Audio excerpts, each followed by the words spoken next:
Brexit has really changed the UK labour market. When the UK was a member of the EU, it was part of an integrated labour market drawn from a total population of over 500 million people. On leaving the EU, the UK labour market became much smaller, based on a population of 68 million. The economic effects of this are very significant. As part of the EU, free movement meant that workers could freely move around the 28 member states. The UK really took advantage of this, unlike other major EU member states, who initially restricted the numbers of Central and Eastern Europeans that could enter their countries for work. The UK under the Blair government put no restrictions on this. This means that for the past 2 to 3 decades, lots of lower paid jobs in the UK have been filled by EU workers. This has perhaps kept wages lower than they might have been, which was good for business in that it made business more profitable, but it wasn't so good for UK workers. Since Brexit, the UK has experienced a shortage of workers. Part of the reason for this is that 9 million people of working age have left the workforce. 2.8 million of these 9 million that have left the workforce are long-term sick. Just as an aside, you'll hear some on the right talking about this as if the people who've left the workforce are all signed off sick. More than 2/3 of people that have left the workforce, that's more than 6 million people, have done so for reasons other than sickness. Something is going on here, but that's for another video. This shortage of workers can't be totally blamed on Brexit. I don't think Brexit is responsible for British people leaving the UK job market, but Brexit does affect the solutions to the labour shortages that currently exist. Controlling immigration was one of the principal reasons why many people voted for Brexit. Workers from the EU now have the same status as workers from any other country outside the UK. This means that they need to get a work visa if they want to work here. And we can see that there's been a dramatic fall in immigration from the EU, shown by the blue line. However, we can also see that there's been a much bigger increase in immigration from other countries, the green line. And overall, immigration has dramatically increased. A significant chunk of this increase comes from the fact that the government has been allowing business to fill labour shortages with overseas workers. We can see in this chart the reasons for immigration and which categories have been increasing. The biggest category is actually student visas, shown by the yellow. The second biggest increase in people coming to the UK is for work. Note how relatively small the number of immigrants seeking asylum is. This is shown by the blue segment at the bottom. By listening to certain politicians and the press, you'd think that asylum seekers are the biggest cause of the increase in immigration. They're absolutely not. From an economic point of view, you can look at the increase in work visas in 2 ways, I think.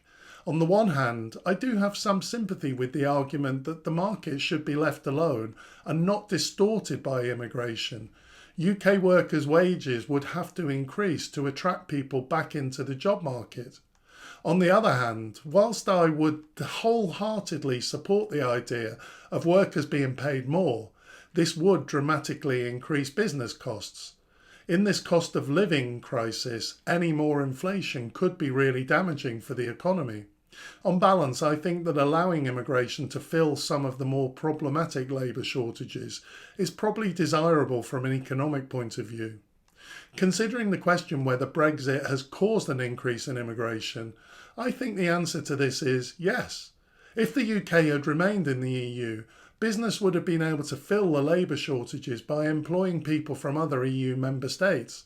The EU system was really flexible because there was little difference between employing a person from the UK or any other EU member state. It meant that there was a lot of flexibility, that people could easily be employed temporarily to fill immediate gaps. The immigration system is much more costly and rigid. It takes time to go through the application process. It's not really possible to use immigration to quickly fill immediate gaps on a temporary basis. Thus, I do think it makes sense that Brexit has actually caused an increase in immigration through the issuing of many more work visas than have previously been the case. The Times recently reported that there's currently an unprecedented demand for visas for those coming to the UK to work. The government is trying to reduce immigration, so it's announced an increase in the minimum salary for people to be able to get UK work visas in order to encourage businesses to look for UK workers first. Previously, the minimum salary to get a work visa was £26,200. From April, it'll go up to £38,700. I actually think that this is probably a good development. It's about getting the balance right between allowing businesses to fill the worst shortages and perhaps increasing wages to attract UK workers. That is, letting the labour market work.